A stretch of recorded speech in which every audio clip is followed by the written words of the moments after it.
ಚಿಂದಿ ಉಡಾಯಿಸೋ ಖಾರ ಬಣ್ಣ ರುಚಿಯನ್ನು ನೀಡುತ್ತದೆ. ಮೆಣಸಿನ ಪುಡಿ ಚಿಂದಿ ಉಡಾಯಿಸೋ ಖಾರ ಬಣ್ಣ ರುಚಿ. ಪಕ್ಷ ಸಂಘಟನೆಗೆ ಮರಳಿ ಹಳೆ ಸೂತ್ರದತ್ತ ವಾಲಿದ ಬಿಜೆಪಿ. ಹಳೆ ಬೇರು ಹೊಸ ಚಿಗುರು ಈ ಸೂತ್ರದ ಅಡಿಯಲ್ಲಿ ಪಕ್ಷ ಸಂಘಟನೆ ಮಾಡಬೇಕು ಅನ್ನುವಂಥ ತೀರ್ಮಾನಕ್ಕೆ ಬಿಜೆಪಿ ಬಂದಂಗೆ ಕಾಣಿಸ್ತಾ ಇದೆ. ಬಿಜೆಪಿಯಲ್ಲಿ ಯುವ ಸಮುದಾಯಕ್ಕೆ ಅನುಭವ ಕಮ್ಮಿ, ಈ ಅನುಭವದ ಕೊರತೆ ಇದೆ. ಹೀಗಾಗಿ ನಿರೀಕ್ಷಿತ ಯಶಸ್ಸು ಕಾಣ್ತಾ ಇಲ್ಲ ಪಕ್ಷ ಸಂಘಟನೆ.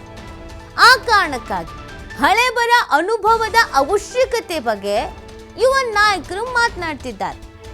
ಇಲ್ಲ, ನಮಗೆ ಹಳೆ ಬರ ಸಪೋರ್ಟ್ ಬೇಕಾಗತ್ತೆ, ಅವ್ರ ಅನುಭವವನ್ನು ಅವ್ರು ನಮ್ಮ ಜೊತೆ ಶೇರ್ ಮಾಡ್ಕೊಳ್ಬೇಕಾಗತ್ತೆ, ಸರಿಯಾದ ಸಮಯದಲ್ಲಿ ಸೂಕ್ತ ನಿರ್ಧಾರವನ್ನು ಕೈಗೊಳ್ಳೋದಕ್ಕೆ ಒಂದು ಮಾರ್ಗದರ್ಶನ ಅನ್ನೋದು ಹಿರಿಯ ಅನುಭವಿ ರಾಜಕಾರಣಿಗಳು ನಮ್ಮ ಜೊತೆಗಿದ್ರೆ ಬರುತ್ತೆ ಅನ್ನೋದು.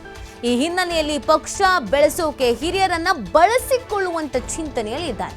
ಕೆಲವು ಹಿರಿಯ ಬಿಜೆಪಿ ನಾಯಕರುಗಳಿಗೆ ಅವರದ್ದೇ ಆದಂಥ ವರ್ಚಸ್ಸುಗಳಿದೆ. ಕ್ಷೇತ್ರವಾರು, ಜಾತಿವಾರು ಅವರದ್ದೇ ಆದಂಥ ಹಿಡಿತವನ್ನು ಇಟ್ಕೊಂಡಿದ್ದಾರೆ.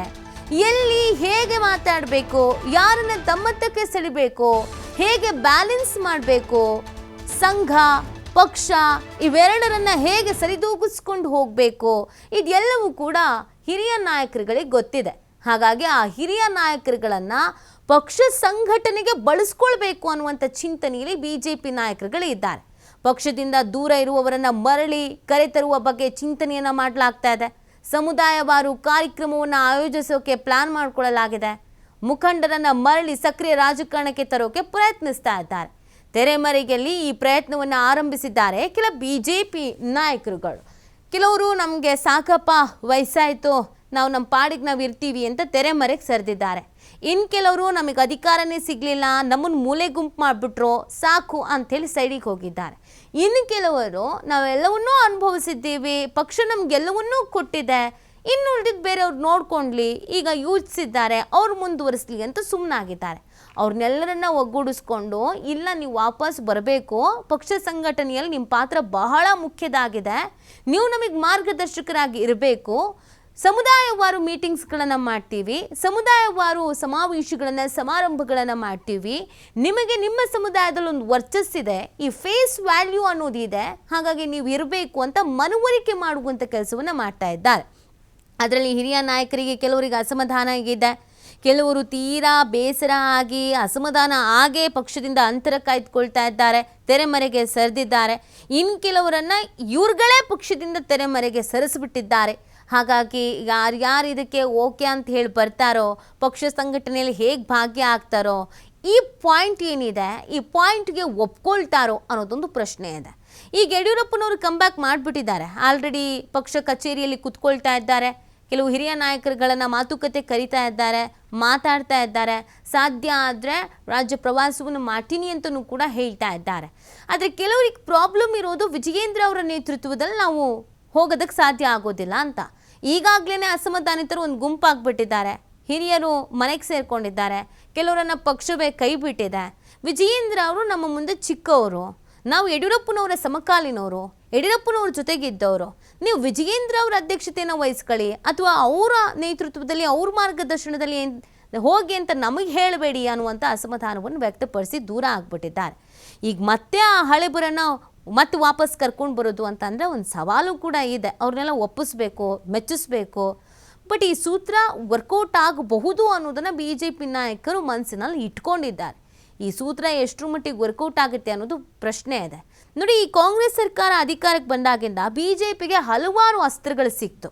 ಆದರೆ ಬಿಜೆಪಿ ಅದನ್ನು ಸದುಪಯೋಗ ಪಡಿಸ್ಕೊಳ್ಳೋದ್ರಲ್ಲಿ ವಿಫಲ ಆಯಿತು. ಅದು ಪಕ್ಷ ಸಂಘಟನೆ ಆಗಿರ್ಬೋದು, ಕಾಂಗ್ರೆಸ್ ಸರ್ಕಾರದ ವಿರುದ್ಧ ಮುಗಿಬೀಳುವ ವಿಚಾರ ಆಗಿರ್ಬೋದು, ಅಸಮಾಧಾನಿತರು ಮುನಿಸ್ಕೊಂಡವರನ್ನು ಒಗ್ಗೂಡಿಸ್ಕೊಂಡು ಕರ್ಕೊಂಡು ಹೋಗೋ ವಿಚಾರ ಆಗಿರಬಹುದು. ಇದೆಲ್ಲದರಲ್ಲೂ ಕೂಡ ಬಿಜೆಪಿ ಹಿಂದೆ ಬಿದ್ದಿದೆ. ಯಾಕೆ ಹಿಂದೆ ಬಿದ್ದಿದೆ ಅಂತಂದರೆ, ಸೂಕ್ತ ನಾಯಕತ್ವ ಮತ್ತು ಆ ನಾಯಕತ್ವದ ಗುಣ ಇರುವವರು ಎಲ್ಲರನ್ನೂ ತನ್ನ ಜೊತೆಗೆ ಕರ್ಕೊಂಡು ಹೋಗಬೇಕು ಅನ್ನುವಂಥ ಮನಸ್ಥಿತಿಯಲ್ಲಿ ಇಲ್ಲದೆ ಇರೋದು. ರಾಜ್ಯಾಧ್ಯಕ್ಷರಿಗೆ ಸಿಕ್ಕಾಪಟ್ಟೆ ವಿರೋಧಿಗಳಿರುವಂಥದ್ದು. ಹಾಗಾಗಿ ಪಕ್ಷ ಸಂಘಟನೆ ಆಗ್ತಾ ಇಲ್ಲ, ಪಕ್ಷ ಸಂಘಟನೆಯ ಬಗ್ಗೆ ಫೋಕಸ್ ಮಾಡೋದಕ್ಕಾಗ್ತಾ ಇಲ್ಲ, ಬಹಳ ಎಫೆಕ್ಟಿವ್ ಆಗಿ ಬಿಜೆಪಿಯನ್ನು ಸಂಘಟಿಸೋದಕ್ಕೆ ಸಾಧ್ಯ ಆಗ್ತಾ ಇಲ್ಲ, ಒಂದಷ್ಟು ಕಾರ್ಯಕ್ರಮಗಳನ್ನು ಮಾಡೋದಕ್ಕೆ ಸಾಧ್ಯ ಆಗ್ತಾ ಇಲ್ಲ.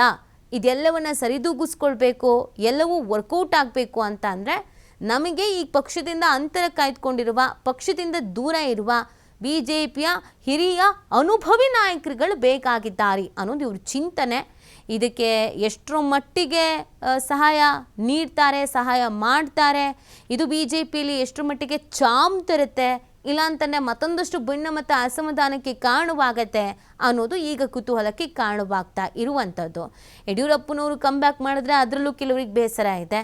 ಇನ್ನೂ ಯಡಿಯೂರಪ್ಪನವರು ಅಂತಿದ್ರೆ ನಮ್ಮನ್ನು ಯಾವಾಗ ನೀವು ಗುರುತಿಸ್ತೀರಾ ಅಂತ. ಯಡಿಯೂರಪ್ಪನವರು ಬರದೇ ಇರೋದು ಕೆಲವರಿಗೆ ಅಸಮಾಧಾನ ಇದೆ. ಯಡಿಯೂರಪ್ಪನವರಿಂದನೇ BJP ಹಿಂದೆ ಅಧಿಕಾರಕ್ಕೆ ಬಂದಿತ್ತು, ಅಂಥ ನಾಯಕರು ತೆರೆಮನೆಗೆ ಹೋಗ್ಬಿಟ್ರು ಅಂದರೆ ನಾವ್ಯಾಕೆ ಬರಬೇಕು ಅಂತ.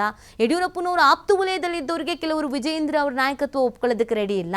ನಾವು ಮೊದಲಿನಿಂದ ಕೊನೆಯವರೆಗೂ ಯಡಿಯೂರಪ್ಪನವ್ರ ಜೊತೆಗೇ ಓಡಾಡಿದ್ರು ನಮಗೇನು ಅಧಿಕಾರ ಸಿಗಲಿಲ್ಲ, ಅವರು ಬಹಳ ಇಲ್ಲಿ ಅವ್ರ ಮಗನಿಗೆ ಮಾತ್ರ ಅಧಿಕಾರ ಕೊಡಿಸುವಂಥ ನಿಟ್ಟಿನಲ್ಲಿ ಸ್ವಾರ್ಥಿ ಆಗಿಬಿಟ್ರು. ಈ ಎಲ್ಲ ಅಸಮಾಧಾನಗಳಿಗೂ ಕೂಡ ಒಂದು ಮದ್ದು ಅರಿಬೇಕೀಗ BJP ನಾಯಕರು. ಪ್ಲ್ಯಾನ್ ಮಾಡ್ಕೊಳ್ತಾ ಇದ್ದಾರೆ. ಈ ಸೂತ್ರವನ್ನು ಫಾಲೋ ಮಾಡೋದಕ್ಕೆ ಇದು ಎಷ್ಟು ಮಟ್ಟಿಗೆ ವರ್ಕೌಟ್ ಆಗುತ್ತೆ ಅನ್ನೋದನ್ನು ನೋಡಬೇಕಿದೆ.